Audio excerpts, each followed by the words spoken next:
Ladies and gentlemen, fasten your seat belts, tighten your goggles, and please make sure your mustache wax is evenly applied, because today we are diving headfirst into a story from a time when racing drivers stared death in the face and said, "Relax, I've got a riding mechanic." We are talking about the 1919 Ballot 3/8 LC, a French Grand Prix car so advanced that it made competitors look like they had shown up to a fencing duel with pool noodles.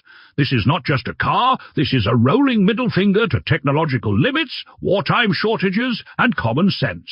And yes, it won the very first Italian Grand Prix, just to make the point extra clear. Before we go any further, do us a favor and subscribe channel. It's free, it supports our work, and unlike early Grand Prix cars, it does not require castor oil, courage, or a mechanic clinging to your back like a terrified backpack. Now that the polite begging is done, let us rewind the clock to a France recovering from war and dreaming stubbornly about speed. Displacement Ballot was founded in 1911 by Ernest Ballot, a former French Navy mechanic who knew engines the way a sommelier knows wine. His company initially focused on automobile and marine engines, and during World War I, Ballot became a critical supplier for the French war effort between 1914 and 1918. The company emblem, a naval anchor, was not marketing fluff, but a sincere nod to the sincere nod. Ballot's formative years turning wrenches for the Navy. After the war, France was bruised, exhausted, and economically strained. But it was also hungry to reassert technological leadership, especially in motorsport. By 1919, Ballot had already built engines for tractors, motorcycles, motorboats, and stationary industrial use. Racing, however, was the ultimate proving ground, and Ballot was convinced to enter it. By French racing legend Ernest Henry had already designed an advanced 8-cylinder racing engine during the war years, and when Ernest Ballot saw the plans, he did not hesitate. He funded the project immediately, betting the company's reputation on speed. What followed was almost absurd. A small team of engineers and technicians, led by Henry, developed 4 complete racing cars in total secrecy in just 104 days. These machines were built specifically for the 1919 Indianapolis 500, which at the time was the most prestigious race in the world. The cars were shipped to the United States barely finished, still smelling of fresh metal and ambition. The drivers included Ernest himself, along with Albert Guyot, Paul Bablot, and Louis Wagner, all respected names in European racing. Despite being the fastest cars on track, the Ballots were plagued by reliability issues and tire problems. The best result was 4th place, achieved by Albert Guyot in a larger 5/8 LC variant with a larger 4.8-litre engine.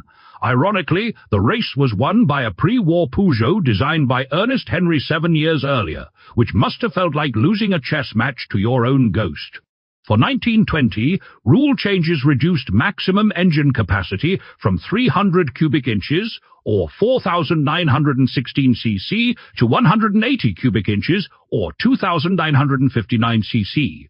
3 cars returned to Indianapolis, driven by Thomas Jean Chassagne and American star Ralph De Palma. De Palma famously led by 2 laps until lap 187, when his car stalled. Thomas finished an impressive 2nd, despite suffering a dramatic accident during qualifying. Ballots were again the fastest cars, but smarter race strategy handed victory to the Frontenac team of Gaston Chevrolet. The real redemption came in Europe. The first major post-war European race was the 1921 French Grand Prix, where Ballot faced American Duesenbergs in a symbolic transatlantic showdown. A Ballot finished 2nd, another 3rd, proving the concept was sound. A 2nd Ballot finished right behind it. France had its moment. At the heart of the Ballot 3/8 LC was one of the most advanced racing engines of its era.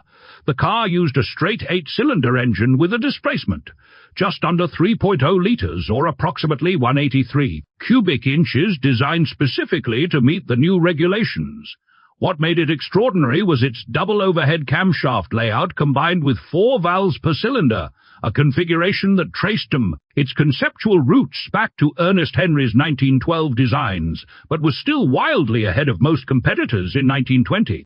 The engine was mounted longitudinally at the front, driving the rear wheels through a manual transmission typical of the era. The chassis was narrow and exceptionally well packaged, allowing for a slim body profile that improved airflow long before aerodynamics became a science. From above, the car looked almost delicate, but everything about it was purpose-built. The narrowing rear section helped smooth airflow, while clever packaging ensured the spare wheel was neatly encased within the rear bodywork rather than awkwardly strapped on. Suspension was rigid and unforgiving, as expected for the time, relying on leaf springs that transferred every bump directly into the driver's spine and soul. Braking was mechanical, requiring both strength and faith, while the wheels were large and thin, optimized for speed rather than comfort. The driving position was tight, with the driver seated slightly ahead of the riding mechanic. Clung on with the enthusiasm of someone who had made several poor life choices. In terms of size, the Ballot 3/8 LC measured roughly 13 feet in length, about 4 meters, with a very narrow track that emphasized straight-line speed. Weight was kept as low as possible, though by modern standards it was still substantial, thanks to steel construction and robust mechanical components. Top speed exceeded 140 kilometers per h, roughly 87 miles per hour depending on gearing and circuit, and fuel consumption was spectacularly terrible by modern standards. Though no one cared because efficiency was measured in trophies, not liters per 100 kilometers. This straight-eight engine set the template for nearly every straight-eight racing engine that followed through the 1920s and 1930s. It was powerful, smooth, and complex, with maintenance demands that would terrify my friend Timmy, who once tried to fix a carburetor with duct tape and optimism. The Ballot demanded precision, discipline, and respect, qualities that defined its brief but brilliant competitive life. The design philosophy of the Ballot 3/8 LC was brutally honest.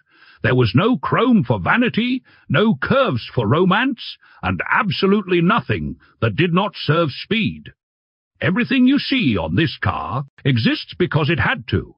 The narrow body, the tight cockpit, and the minimalist tail were not styling exercises, but logical consequences of Ernest Henry's obsession with efficiency.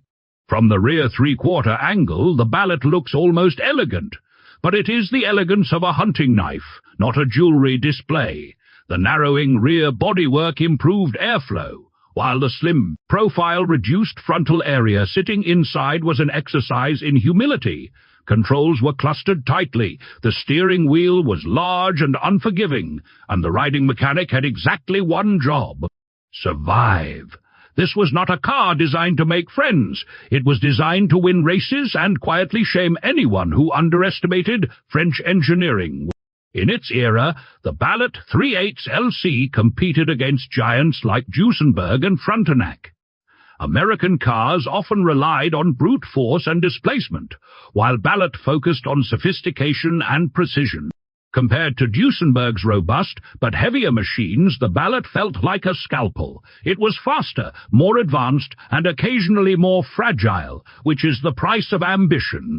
On the market, Ballot never aimed for mass production. These were racing tools, built in tiny numbers for elite drivers and serious teams.